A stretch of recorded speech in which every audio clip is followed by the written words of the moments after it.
Welcome back to the second hour of our program. On the line with us, our old buddy Dean Obeidallah, host of the Dean Obeidallah Show, weekdays 6 to 9 p.m. Eastern Time, right here on Sirius XM Progress Radio 127.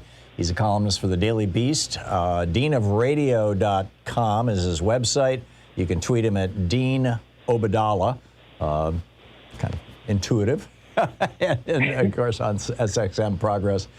Dean, welcome back to the program. Your op-ed last Friday, I think it was, on MSNBC, inspired my rant today. And by the way, I gave you credit. I don't know if you've read it yet. I saw it. Yes, no, I read your newsletter. I subscribe. It's a great newsletter. I saw that. Thank you very much. You're welcome. For giving me a shout out. No, thank you very much, because I'd been rolling this idea around in my head for a long time that there are just huge parallels between the authoritarian Taliban movement and the authoritarian Republican movement and all the things that go along with authoritarianism. I think, you could draw parallels back to some of the right-wing parties in Europe in the 1930s as well. And but you just laid it out brilliantly. Share with our listeners your riff here. Sure. I mean, essentially, there's two levels to it. The first was, hey, there's these Republicans like Kevin McCarthy and others saying we have to stand up for the women of Afghanistan, which I applaud that. But my thesis was, well, why not stand up for women's rights in America first? Because they'll give you more credibility. So I'm not at all saying don't stand up for the women in Afghanistan. Yes, they're facing a really dark future under Taliban rule. If the last time the Taliban ruled from the mid-1990s, 2001, is a preview of what we might see now. So that was first. But second, the other part was, and I'm very blunt because I didn't want to play games. I don't say the GOP and the Taliban are the same. But I do say this, and this is the truth, that there's a similar playbook from the extremists within the GOP, that they want to turn their religious beliefs into the law of the land, and specifically in terms of oppressing women. And they have Arkansas, I give an example, specifically Arkansas, they passed a law in March banning abortion except for the life of the woman who's pregnant, meaning if you were raped in Arkansas, you can't get an abortion. And if anyone helps you try to get an abortion, it's a felony. That's literally the law. That's not a proposal. That's the law. It's held up by the federal courts right now. But I started my article with that, sort of the idea of if you read about a place where women can't get abortion even if they're raped, and it's a crime to help them get an abortion, would that be a Taliban law? I said, no, it's an Arkansas GOP law. And that's really what they want the law of the land to be. And I cite Asa Hutchinson, the governor of Arkansas, when signing it, specifically citing his pro-life beliefs, which I respect people's religious beliefs. I just don't want them the law of the land. I'm a person of faith, too. I'm not going to make my Muslim beliefs the law of America. That's outrageous. I'll fight anyone, Muslim, Jewish, Christian, any faith, who wants to turn their law into their rules into our law. That's Islamic Sharia. These guys want to do Christian Sharia, and it's time we call it out even more. And Thom, it really pissed them off in ways.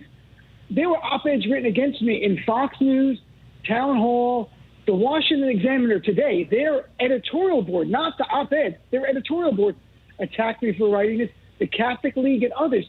But what I find curious, Thom, not one of them in any article says they don't want to turn their religious beliefs into the law of the land. They're upset with me hinting the Taliban and the GOP is the same. They want to turn their religion, their perverted view of the Bible into our law. They're not denying that. That's where they are. That's what they're about. This is not a new debate in the United States, Dean. Back at the founding of the Republic, there's a whole series of letters back and forth between when Thomas Jefferson was in Paris as the U.S. envoy to Paris, and his protege, James Madison, who almost a decade later would be known as the father of the Constitution. They were corresponding about what ultimately became the First Amendment and the no religious test clause in the Constitution.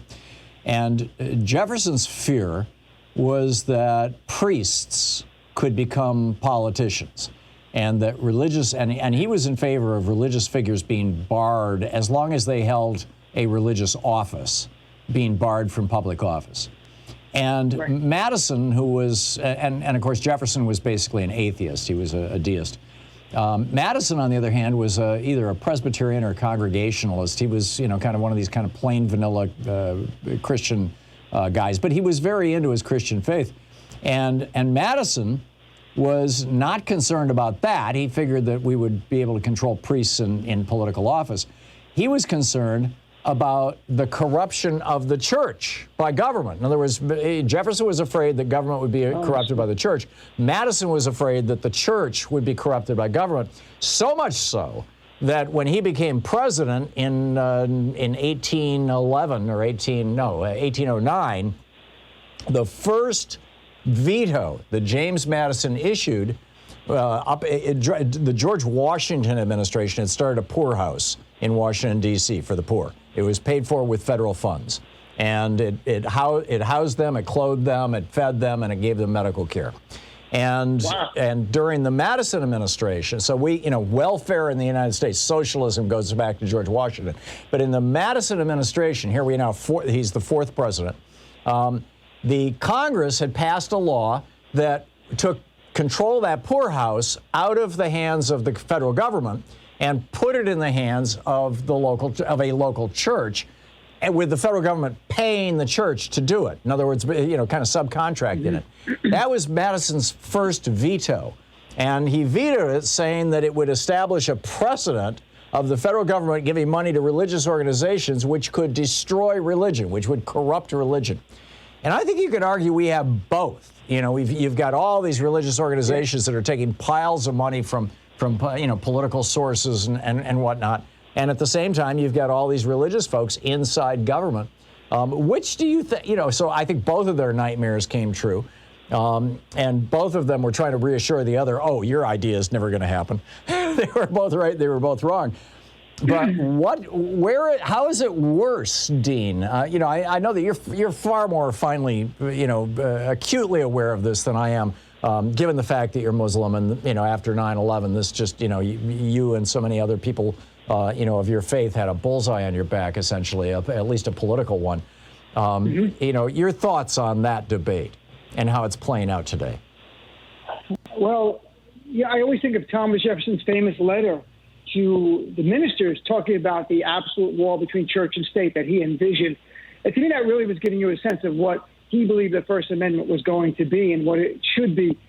You have the GOP increasingly looking like the autocratic party. We know that, the religious infused autocratic party. And, I was doing research earlier. It's not in this article. I'll probably write an article later, but you have more rights as a woman in many, many Muslim countries over the control of your own body than you would in Arkansas if this law remained in effect. And when you see Asa Hutchinson, when you see the GOP state senator in Arkansas, when they signed this, he talked about our goal is to abolish abortion throughout the nation. They even want to get rid of it, Tom. In the case of the woman carrying the fetus, if her life is at risk, they don't want to let her get an abortion. And their idea is that it's God's will. Right. Look, I'm all down with God's will, but you don't make that law of the land. That's ridiculous. In Muslim country after Muslim country, the life of the mother, they can always get an abortion. And in countries like Tunisia, you can get it for almost any reason you want. It's not really a very conservative country, but still you have the spectrum within that world where people think, oh, wow, Muslims horribly oppressed. And yes, in certain countries they are. In others, they've evolved. And, you can't get away from the fact that GOP and the Taliban are similar in this. They truly want to make their religious text and their interpretation of that, because I can assure you, as a Muslim, there's almost no one in the Muslim world that now adheres to the Taliban's view. But they want to make it the law of the land. And look at Tom for an example. People, I hate when the media goes, Taliban wants to impose Sharia. They don't even know what Sharia means when they say it. Right. It's not a book of law. Look at Pakistan, neighbors Afghanistan. Pakistan elected a woman as prime minister, Benazir Bhutto, twice. We haven't elected a woman. 60% of the doctors in Pakistan are women. CEOs of companies are women. So who defined Islam correctly? Is it Pakistan or is it the Taliban, which is way out there as an outlier? I think, though, in America, the GOP represents their view of Christianity. It's an extremist view. I don't think it's mainstream. but I still think it's oppressive. And I had so many emails from these people going, well, they cite the Bible to me, going, well, that should be the law. I go, in the Bible, it says in the Old Testament, if a woman's not a virgin on her wedding night, she should be stoned to death. Is that next? It says in the New Testament, a woman should learn in silence. Will we be next making that law? And they disappear when you ask that, because I've had this debate over years when they've said Muslims want to impose the Quran in America. We don't. There's no evidence of this. But look at the Bible. You want to find some scary things and some great things? Yeah. If you're a right-wing Christian, why not start with imposing in Matthew, which says, I was hungry and you gave me something to eat. I was thirsty, you gave me something to drink. I was a stranger, you welcomed me in. Let's start there with that Christianity, and then we can talk about other things and debate that later. Right. How do you, Dean, we just have a minute and a half, by the way, till we're going to hit a hard break here. How do we start deconstructing this binding of fundamental radical Christianity to the Republican Party? I don't think it's possible. I think they've made that. We may even talk about it on the show.